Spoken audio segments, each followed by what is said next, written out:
I'm Katie, and I'm currently taking the Real Estate Pre-License course through Metro Brokers Academy School for Real Estate. I want to invite you to study with me on my channel.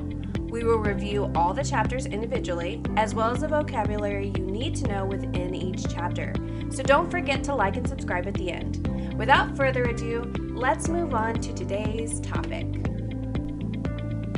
Real Estate Exam Prep, Rights Review Part 1, with Katie Landers Does Real Estate. Before we get started, let's take a look at today's outline regarding rights and all the things we will be covering. You can find this outline in the description below this video. After we review this chapter, you can also look forward to a chapter quiz and vocabulary, so don't forget to subscribe. Let's get started. Ownership. In the U.S., we enjoy the allodial system, where any individual who has the means can acquire rights of ownership, and our government protects those rights. Limitations or restrictions on these rights are called encumbrances. The bundle of rights that go with private ownership is divided into 4 categories: possession, use or control, enjoyment, and disposition. Possession is the right to occupy your property and to have ingress and egress. Use or control is the right that includes making profit from land, removing objects from it, building on it, farming on it, drilling, mining on it, leasing it, excluding others from it, granting easement or license to others. Enjoyment is a right that ensures against interference from others or nuisances from neighbors. Also includes the right to air, light, water, and lateral support. Disposition is the right to allow the owner to sell the land, give it away, or pass it to heirs. Next, we have estates and land, and this is a big one, so be sure to take notes or pause if you need to and replay because there is a lot to take in. An estate in land refers to your stake in the land or ownership. It refers to the quality, quantity, nature, and extent of ownership interest, not the physical quantity one may own. Estates in land can either be possessory estate, where one has a present right to occupy, or non-possessory, where one has a future right to occupy. So again, we have possessory, which means a present right to occupy, and non-possessory, which is a future right to occupy. Let's look at it like this. There are 2 types of estates in land, possessory and non-possessory. There are 2 types of possessory, but first we will look at freehold estates, which can also be broken down into 2 types, fee simple and conventional life estate. What is freehold? Freehold is a possessory estate that will last an indefinite period of time. These include fee estates that have the potential of lasting indefinitely and life estates. Fee estates can be inherited. The first type of freehold is fee simple, which is when an owner possesses the entire bundle of rights. It is the most complete ownership rights in land that one can hold. It is freely inheritable. The second type of freehold is conventional life estate, which is a freehold estate because a lifetime is indefinite or unknown. Knowing that a life will end means that this estate cannot be passed to heirs. Now let's look at the 3 different types of fee simple: absolute, determinable, and condition subsequent. Fee simple absolute is owner possesses the entire bundle of rights, the most complete ownership rights in land that one can hold. It is freely inheritable.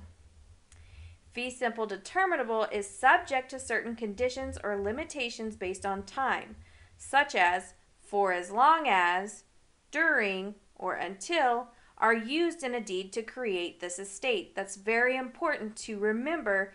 Fee simple determinable includes verbiage such as for as long as, during, or until. Fee simple determinable is considered a conditional fee, which means that it does not represent complete rights of ownership because of the strings attached or conditions. In a fee simple determinable, you may have what is called a reverter clause, which is a provision in a deed that identifies a remainder man who is someone that is named that the deed would revert to. Otherwise, it reverts back to the original owner. Fee simple condition subsequent is also subject to conditions, except there is no automatic reversion when condition is not met. It would require legal action to recover an estate. Now moving over to conventional life estates, there are two for you to remember: ordinary life estate and life estate pure Autre. Remember, a conventional life estate is a freehold estate because a lifetime is indefinite or unknown.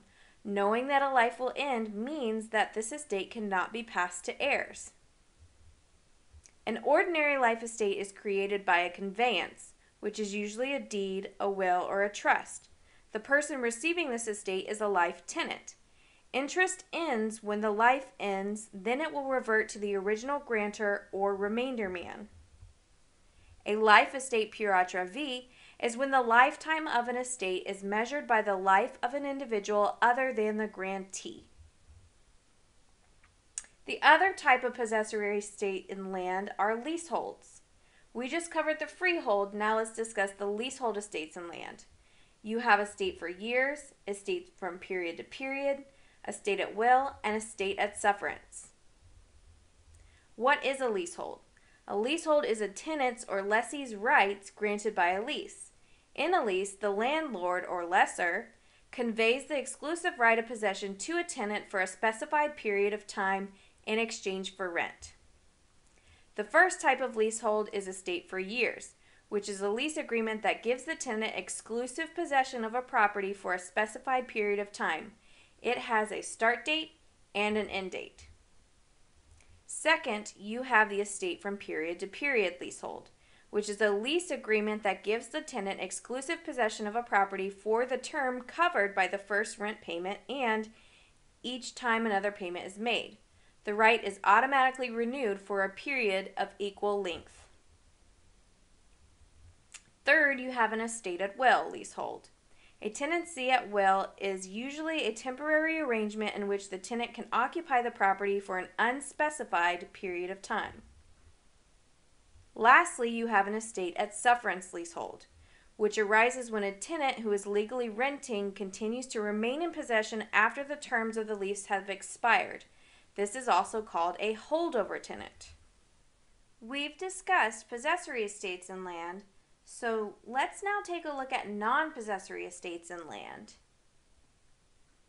You have three main types of non-possessory estates in land: remainder estates, reversionary estates, and legal life estates, which can be broken down into three things: dower, courtesy, and homestead protection. Remember, a non-possessory estate in land has a future right of possession. What is a remainder estate? It is created when the owner of a fee simple estate grants a lesser estate to someone and, at the same time, names a remainder man to receive the fee simple estate when the lesser estate ends. Let's repeat that because that's a little confusing and a little bit of a tongue twister. What is a remainder estate? A remainder estate is created when the owner of a fee simple estate grants a lesser estate to someone and, at the same time, names a remainder man to receive the fee simple estate when the lesser estate ends. The lesser estate is possessory and it creates a future right for the remainder man. A contingent remainder estate is created when the grantor makes the future right dependent on both the termination of a lesser estate and on the fulfillment of a condition. Now, what is a reversionary estate? It is created when a lesser estate is conveyed, but the future rights are reserved for the grantor or the heirs of the grantor.